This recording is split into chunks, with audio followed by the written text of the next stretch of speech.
What's up, everybody? It's Matthew Newman, aka Mr. Catch on Fire, and the I Just Want to Record podcast. Come kick back and enjoy conversations with folks about the complex and, yes, sometimes mundane intricacies of life, all meant to inspire you. Benjamin Carlton, my dear brother, people should know who you are. Who are you? First of all, A5! 11119? So excited to have you here, dear brother. Yes, sir. So people should know who you are. Who are you? I am a man just trying to do what he can while he can. Love it. I am from the mean streets. No, just kidding. West Philadelphia, born and raised. No, not West Philly, but I am from, yeah. I am from Philly. Okay.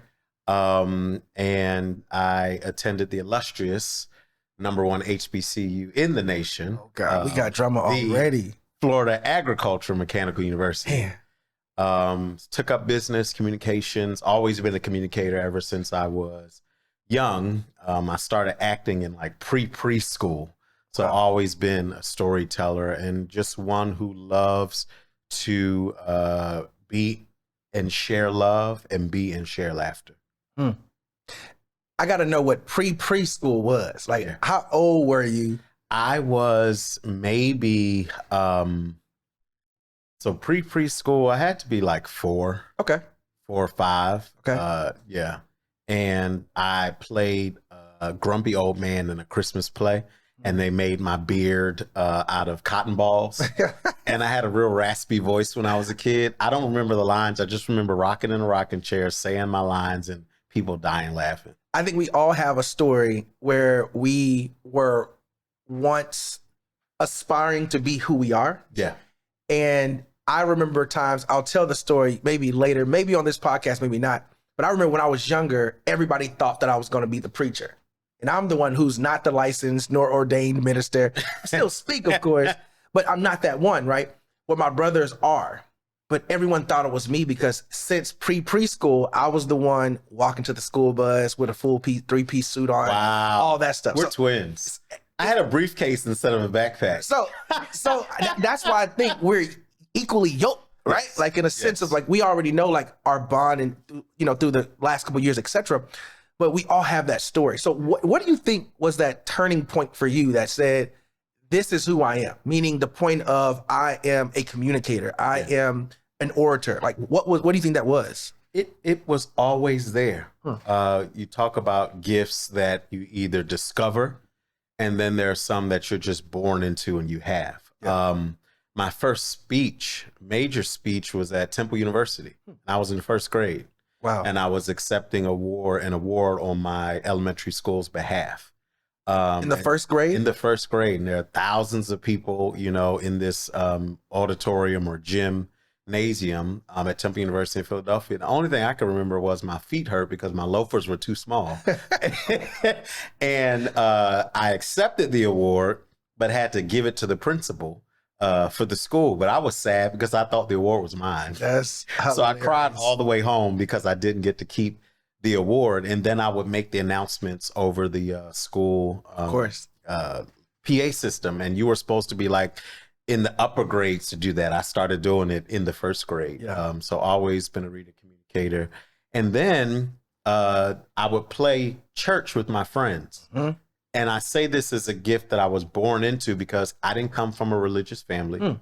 It skipped a generation. My grandparents were in ministry, but they didn't force us on it. I didn't even know they went to church until I got older. I'm like, y'all went to church every Sunday?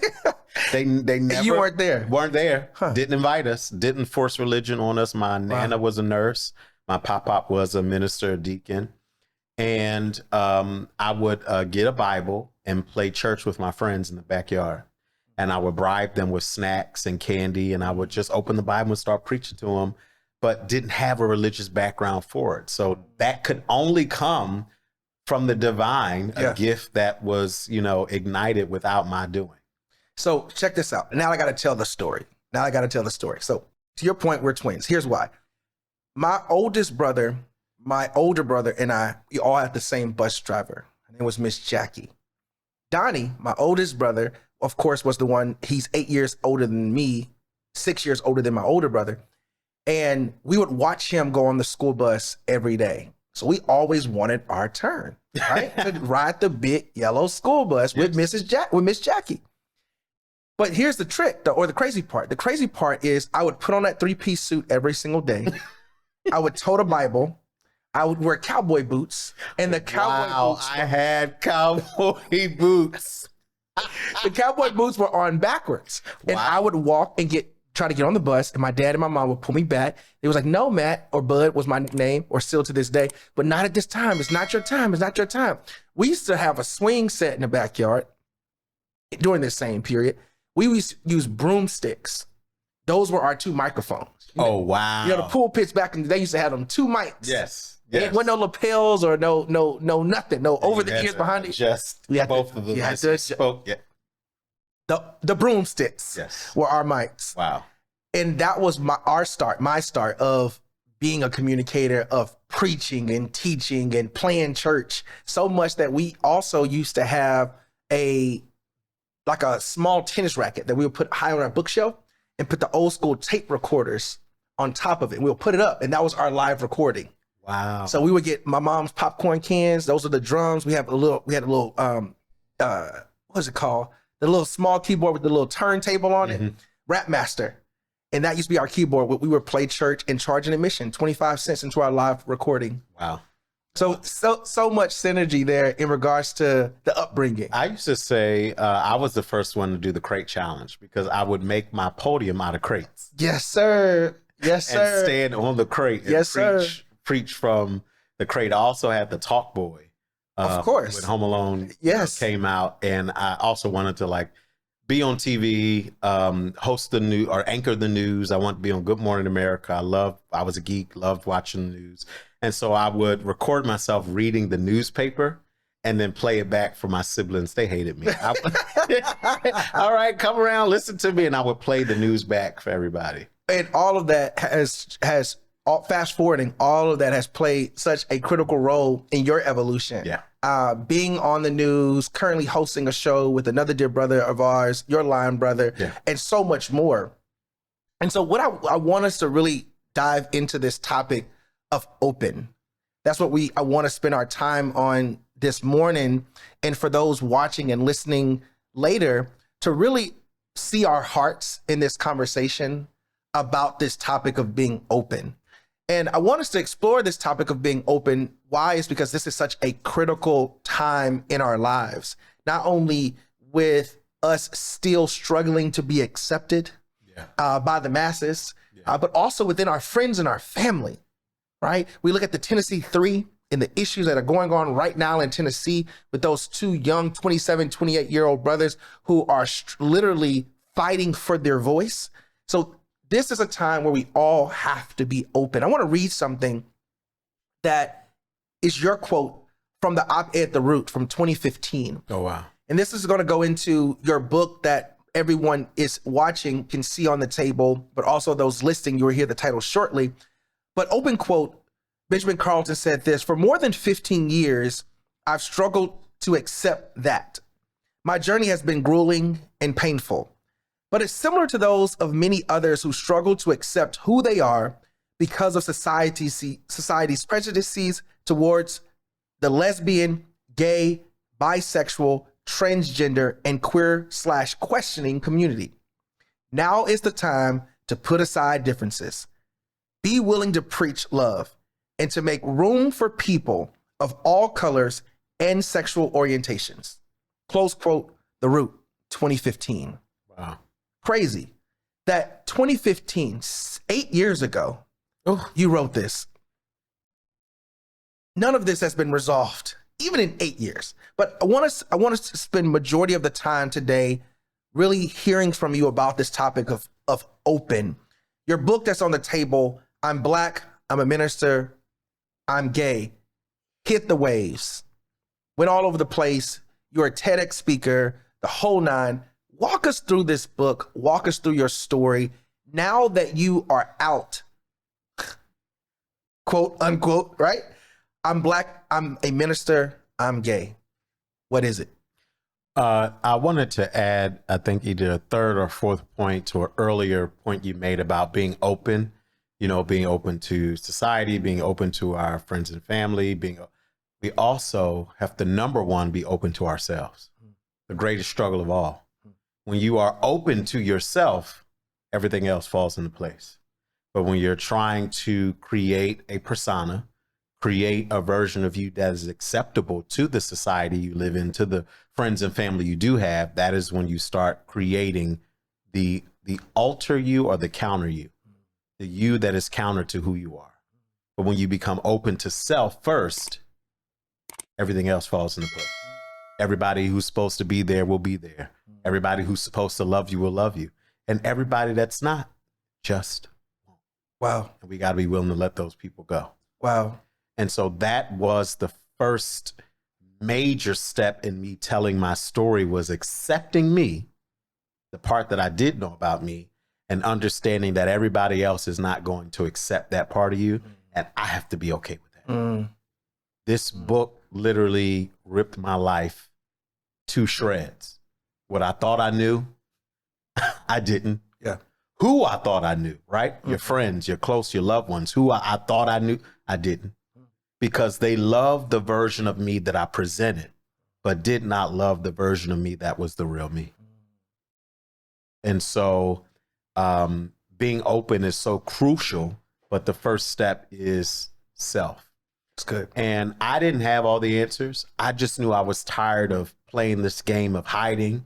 I was tired of living a DL life. I was tired of putting on for people. Oh, you're going to get married. Your wife's going to be beautiful. All this thing. And I would just go along, dated people, was close to engagement. But then realized I can't be out here destroying people's lives to fit into society. Oh, that's good. I have known many of men and women, many of preachers, to fall in line to fit in, but secretly miserable, hating going home. They spend so much time on the road because they hate going home.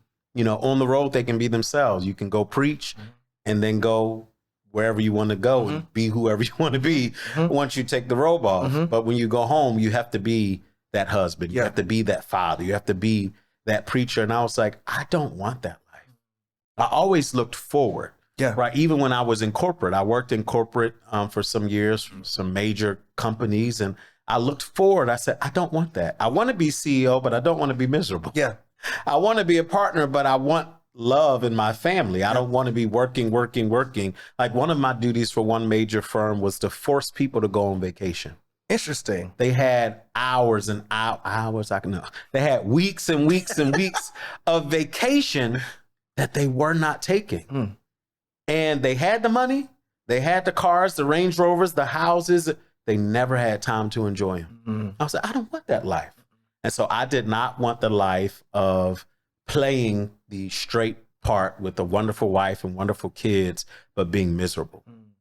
And that forced me to step into my truth, be open and honest with myself. And I did it without writing this book. I came out, wrote that op-ed in the root.com, the organization I co-founded, Be Me Community. We had a campaign called #BlackMenLove. And we wanted to flood the world with things Black men loved: our jobs, our families, our, kids, hobbies, God, all that. And my team was like, well, why don't you write about your love? I'm like, oh, no, no, thank you. After some thought, I was like, yeah, okay, I'll do it. Because unfortunately, to fit into society, I bashed the LGBTQ community. As a member of the cloth, as a man of faith, I stood up on pulpits and bashed the LGBTQ community because it was orthodox. It was behavior. It was what I was taught.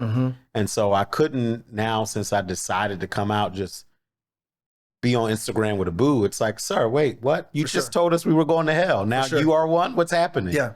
And so I wrote the article, and everyone after that would ask me, how can you be gay? Yeah. And not only a Christian, but a minister. Yep. You're a false minister. You are a false prophet. Yeah. You are, the devil, all the things. I had death threats. I had to go and get the FBI involved. I had people in minister's cloth telling me they were going to come kill me and find me and burn me. And I was like, wow, Jesus, if this is your representation, I don't even think I want to be a Christian anymore. Can I interrupt for a second? Yeah. What's so crazy is that many whites killed blacks. Let's take it all the way back to Jesus' day. They killed him in the name of religion. Yeah. They killed Jesus in the name of religion. And so the challenge that many people are having, those such as many theologians still to this day, struggle with this fact that we are embracing a religion that has killed us, specifically the black community, in the name of what we believe. Howard Thurman is one of them, right? Here are people who have not even, I don't want to say study, that sounds too scholarly, but have brought to light the significance that we are embracing killing people in the name of a religion that has killed us. Hopefully that's clear. The whole point here is that for you, is that you've been criticized, ostracized. Same thing, Carlton Pearson, same thing with him, with the gospel of inclusion, sent out of his church for the sake of him embracing something new in revelation or new in thought. It's crazy. I want to go back to something too that you shared, and what you shared was this significance of being who we are. And one of my favorite quotes is by Fat Albert. In the movie, he said, a Philly fave. A Philly fave, yes, of course. He says, when you try to become someone you're not, you lose the essence of who you truly are. And that quote from the movie stood out to me so much in so many regards, because to your point, there are many people who are gay, whether they're behind the door, in front of the door, those people who have multiple women in their lives, or multiple wives, multiple girlfriends, or children outside of the marriage, all of the stuff that seems to be so against orthodox, right? Preachers who are traveling to go preach, but then that night they're at the strip club, or they're at the bar throwing them back, or they're in somebody's room smoking weed, whatever the case may be. All of these things that are deemed... Who told you? Because some of them may have been me. Did you have a camera following me? Don't catch me on the Freaknik documentary now. So if I see Matt on that documentary, I'm gonna turn it off. It may not be that one. You may see me on another one.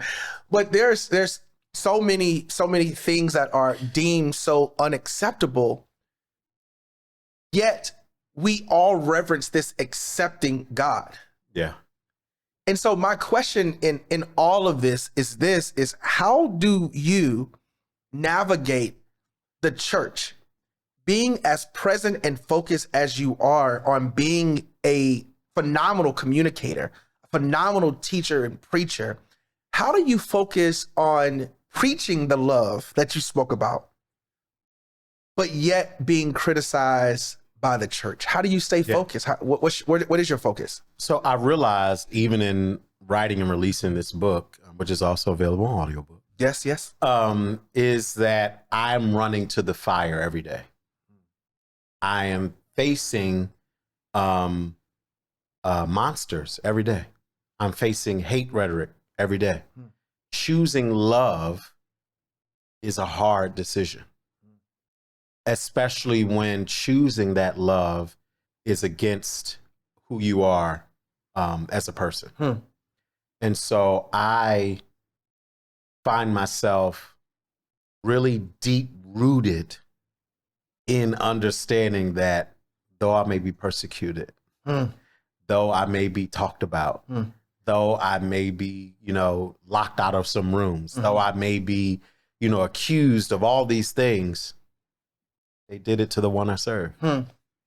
They did do it to the least of these, which is Jesus the Christ. And it's sometimes hard for us, meaning the church or people in general, to relate ourselves to Jesus when Jesus experienced some of the same oppression that we experienced. And even when Jesus said that the work that I do, you can do greater. If I don't leave, I can't leave my spirit. We automatically discount our power when we don't acknowledge the statement made by Jesus himself. Yeah. So as you continue to navigate these treacherous waters, if you will, of continued oppression, perpetuated oppression from the church, the people and the space that we love the most, I still wonder for those, and you can just maybe give a piece of advice for those who are struggling to be themselves in a space that's so condemning. Yeah. Like what's that advice you would give to them? One thing is follow after the heart of the divine. Jesus was persecuted for being loved, right? He wasn't persecuted for robbing the church. He wasn't persecuted for beating a woman. He wasn't persecuted for lying. He was persecuted because he healed somebody on the Sabbath. He was persecuted because he was sitting with the prostitute, talking and having conversations. He was persecuted because he told them that there's something greater coming, that greater is in me, and that greater is bigger than you. And they said, oh no. And so when I go out into the world, forget the issue, right? Forget the LGBTQ issue. Yeah. When I go out into the world and present love to all, I am persecuted from the people who are supposed to be representatives of love for all. If God is accepting and loving of all, who am I to deny the least of these? Who am I to deny his precious children? When there are people who are of the cloth who will condemn you to hell, without even having a full scope of picture of what hell is. But because who I am is counter to what you believe, I automatically am your enemy. Even in that, the Bible says, love your neighbor. Love your enemy. I love your enemy. If I am your enemy, the Bible still instructs you to love me. And love, if you look up the definition, if you look up the scriptural references to love, it's none of what I've been receiving from people of the cloth, simply because I'm choosing to be who God created me to be. One of the things that I use often to encourage people is that you're here on purpose with a purpose. That's good. And everybody that is supposed to love you will love you, and everybody who's not just won't. And you have to accept that. You have to accept that who you are won't be received by everybody. Jesus was king of the world. Yeah. The only savior of the world. Now, I don't discriminate against any other religion, but my Jesus is the only one who died and rose again. Yeah. Recorded in history. Yeah. He was not loved and accepted by everybody. He was even rejected by his own people. Yep. He told Peter, you're going to deny me 3 times. 3 times. Peter said, no, I love you. Yeah. They said, do you know this man? I don't know that man. His own people. So you have to keep going even when your own people deny you. Jesus was committed unto death. Here's the struggle. The struggle is that let's bring it back to our community. The Black community struggles with openness. I believe there are those who are in the LGBTQ community who struggle with openness. There are those who are experiencing maybe soft battles with autism or dyslexia or whatever the case may be. Whatever the stigma is, they are struggling. Mental health. With the openness, why? Because we've been taught as a community to be closed. Here's what I mean. We've been taught as a community to be closed to evolved thought. So we're closed to the people who are not like us. So if we're close to the people who are not like us, instead of being open to the people who are not like us, then we are closed in every other area of our life. So the question that I had planned of like, why does our community struggle with openness? Why does the Black community, why does the LGBT, why does all of these communities struggle with openness? Is because we've been taught to be closed in so many different areas of our lives. So I have a question. Is considering all of what you've learned over these years of you being open to your sexuality, is what are you learning? What have you learned? And what are you currently learning in this season of your life? Well, before I get to that question, I love, bring us back, land the plane. Yes. And the source of us, because we vaguely sometimes speak about what we've been taught. And this book, it's a thick book, but mainly because it had to tackle so many issues, is the start of us being closed happened the moment we were stripped from the shores of West Africa. Wow. Talk to us. Most of us come from Central Africa. They went to Central Africa, walked us all the way to shore. We've never seen beach before, never seen ocean before, and boom, we're gone. because strategically, right? When you look up how to tame a people, tame a nation, conquer a nation, you have to strip them from their culture. You have to strip them from the root of who they are and indoctrinate them into the ways of you, which makes you supreme. That's where white supremacy comes from. They're not all supreme and all powerful. They just stripped us from who we are, made themselves supreme. They took us and our heaven from where we were physically and pointed our heaven to the sky and took our heaven from us. They came to the native lands. They came to the Caribbean islands, took the glorious land that belonged to the native people, made it their heaven and pointed our heaven to the sky. Wow. And so we have been stripped of all the things that make us who we are, not only stripped, but told that those things are anti-God. Wow. That is the source of our rooted trauma, our language, our creativity, our freedom, our spirituality, right? Everybody thinks that queerness got to Africa through Europeans and white people. No, there were queer kings and queer queens. In native lands, in Native America, there were three-spirited people, two-spirited people. There were wife husbands and husband wives. All of this is in our history books. Wow. Where they celebrated and honored every part of the human experience. The European culture came in and said, nope, that's savagery. That is not God. Your God is now white with blonde hair and blue eyes. When you look at every religion in the world, their deity is reminiscent of who the people are. Wow. We're the only ones who worship a deity, a God that is not reminiscent of who we are. That was strategically done. There's something called the doctrine of discovery, right? Where the popes came together, I believe in the 14th century, and said, any nation that you come across that does not worship Christ like we worship Christ, you have the right to conquer that nation and make them worship God like we do, paraphrasing layman's terms.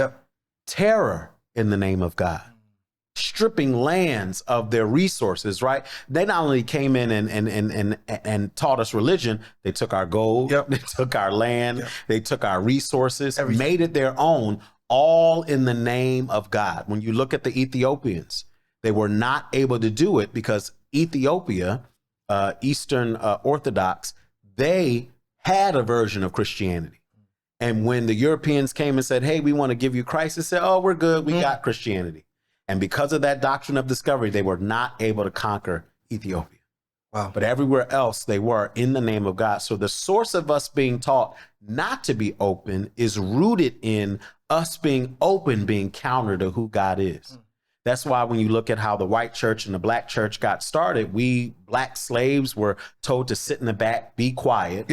But then we were given the opportunity to have our own religion, our own church services, right? Which were monitored. We had a different Bible, which took out Moses and the story of, because they didn't want the slaves to revolt. But church was different. Why? Because our African culture was infused. Speaking in tongues, dancing in the Holy Ghost, rhythm. That's why even today, black and white churches are different because it's who we are. And that's the root of us being taught not to be open. And so my life and legacy and impact, hopefully, is to get people back to the essence of who we are intrinsically, who we are at our root, who we are in our DNA. I encourage everyone to get to Ghana. We got to get to Ghana. Absolutely. I've been all over Africa, still have a lot more to explore. My first place I went to was North Africa. I went to, Egypt and Morocco. And then I went to South Africa 1 year, but there's nothing like Ghana. I'm sure there are other places, right? The Vice President Kamala Harris just went to Tanzania and she went to Ghana, and it's just an amazing experience. But because we come mainly from West Africa and Central Africa, that is the root of who we are. I felt most connected in West Africa, in Ghana. And when I landed, I said, Lord, show me who you were before the Europeans hijacked your story.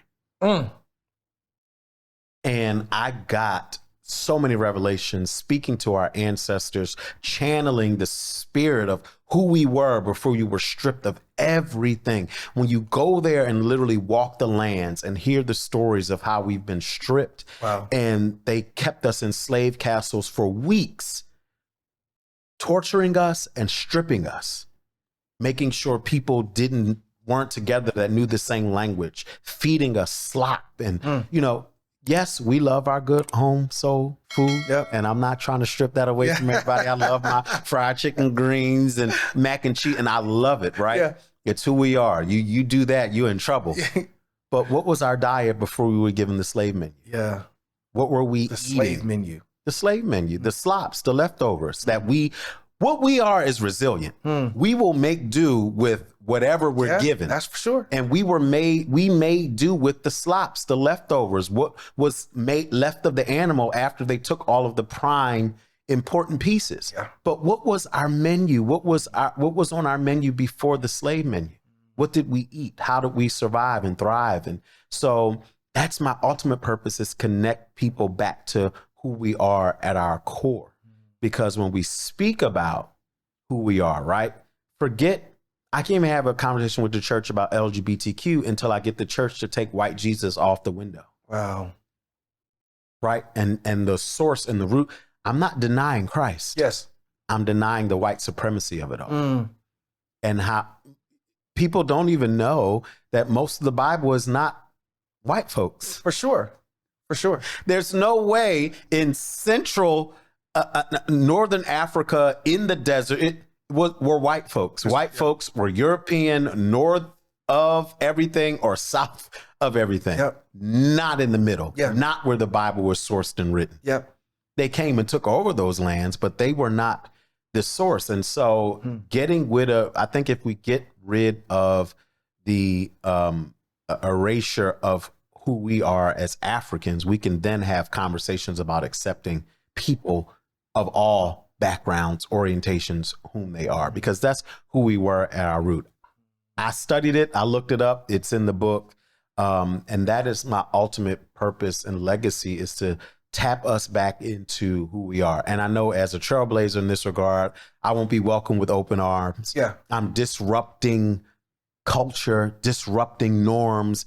You talk about everybody. Don't you talk about white Jesus. Nope. Don't you come against white Jesus.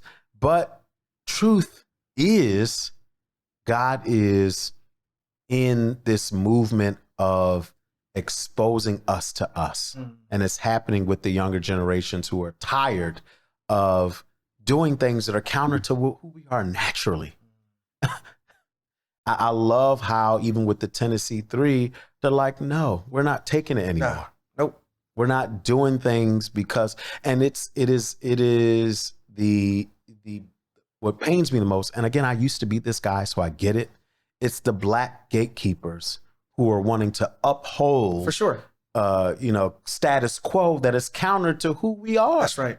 That's for sure. It is really heartbreaking. But again, I used to be one of those people until I had a road to Damascus experience where God blinded me and showered me with love. And I tell people it took about 2 to 3 years for God to strip away all the beliefs I had that were counter to who I was and expose me, right? We can't become what we don't know, and expose me to what real love is and real acceptance is and true ministry of Christ. There's something, I'm going to find this in a message that I spoke about as I'm sharing this thought here. But a question that comes up, and rhetorical question, is maybe our struggle is not necessarily with being open, but our struggle is either being exposed to or understanding what we've been closed off to. Yes. And what we've been closed off to is this understanding of our root. Yeah. Not to be cliche or no pun intended with what we talked about from your quote from the root, the op-ed, the root.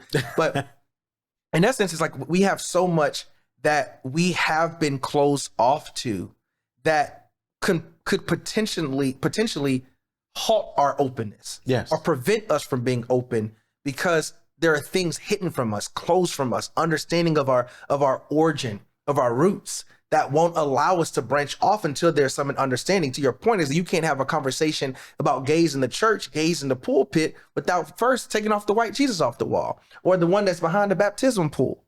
Like we all see now when they still got it up in the church and they preach pro-black all day. And that picture of Christ is anti the description of Christ in the Bible. So it really is.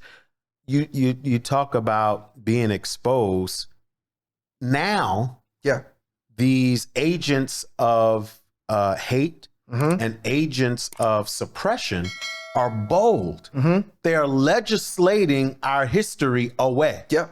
Strategically keeping us from understanding who we are. It's no longer, we blame the white man. Y'all, who is this? What the one on TV saying get rid of AP African American history? Correct. The one on TV saying stop being woke. We're tired of hearing all this blackness. That's the white man we're talking about. Or saying that protest is a temper tantrum. Yeah. In Tennessee. Yeah.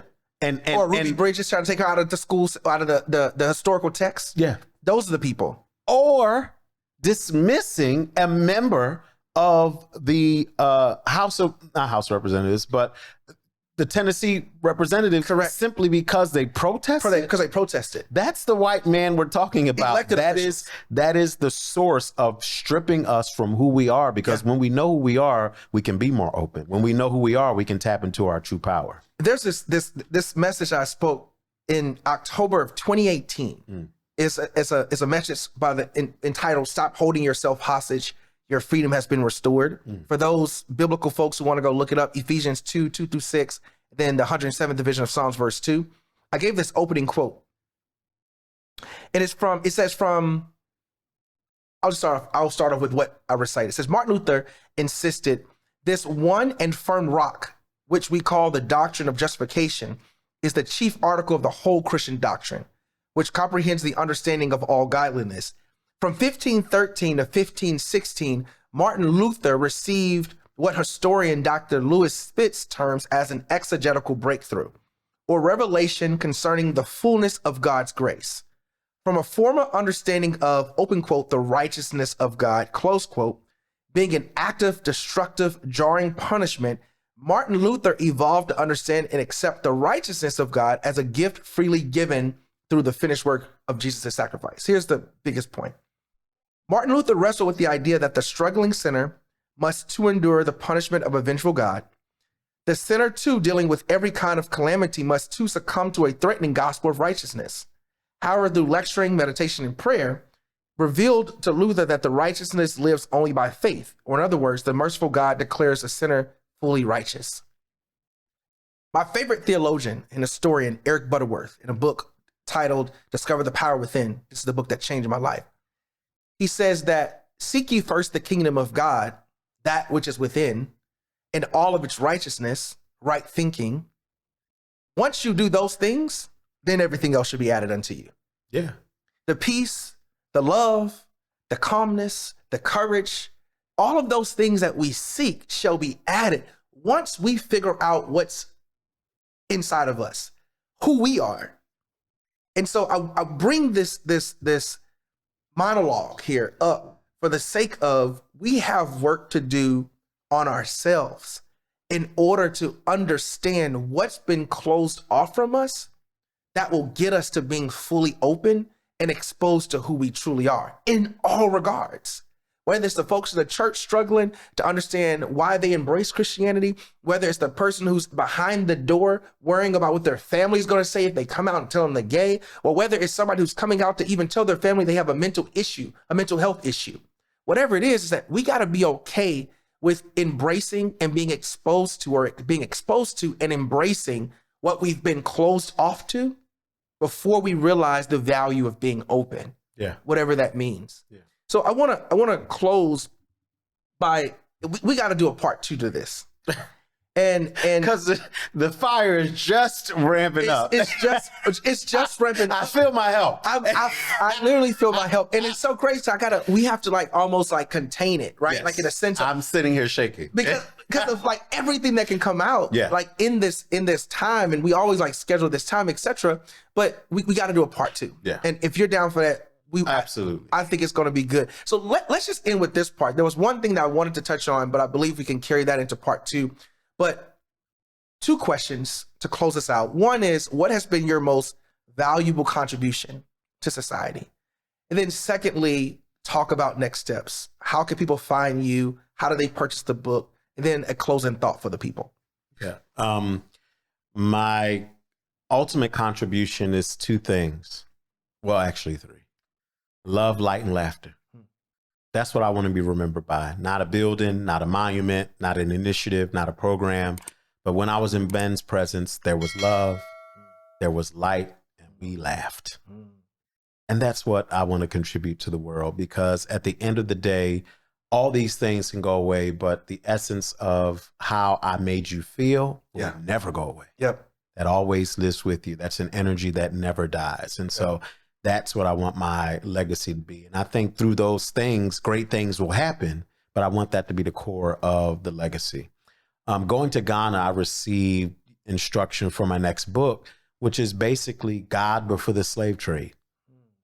What was our culture? What was our worship? What was our spirituality like? What was the food we ate? How did we serve one another, right? If you practice Kwanzaa, you get just a little bit of the principles of African spirituality, right? And being open was a part of that, right? What happens to you happens to me. Yeah. What happens to me happens to you. We weren't closed off. We weren't taught to compete with one another. Our skin color, our hair texture, our height, our weight, all of that was taught to us to separate us and keep us divided. And so who were we before strategy came in to destruct us?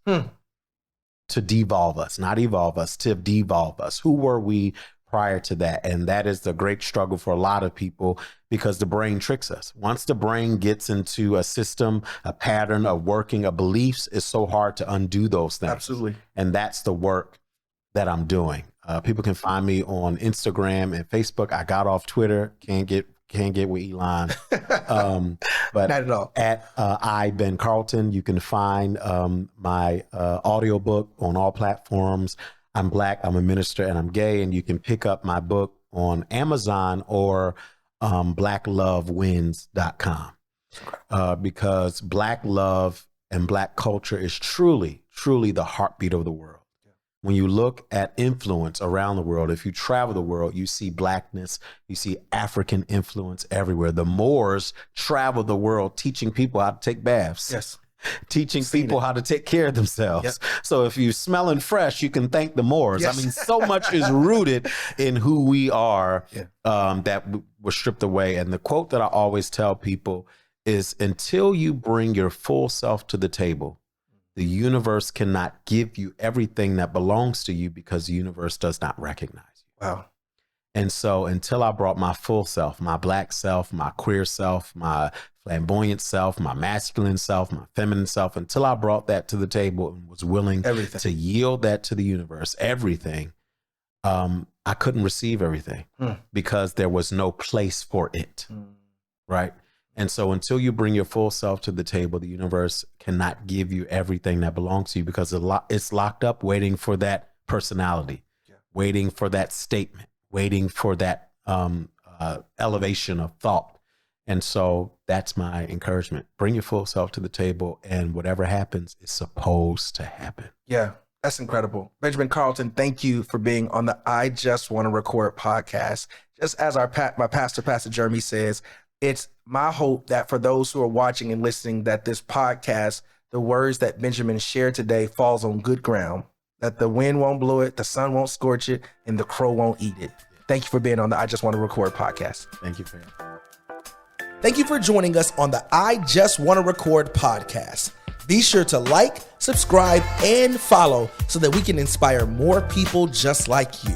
Until next time, I'm Matthew Newman, aka Mr. Catch on Fire, signing off.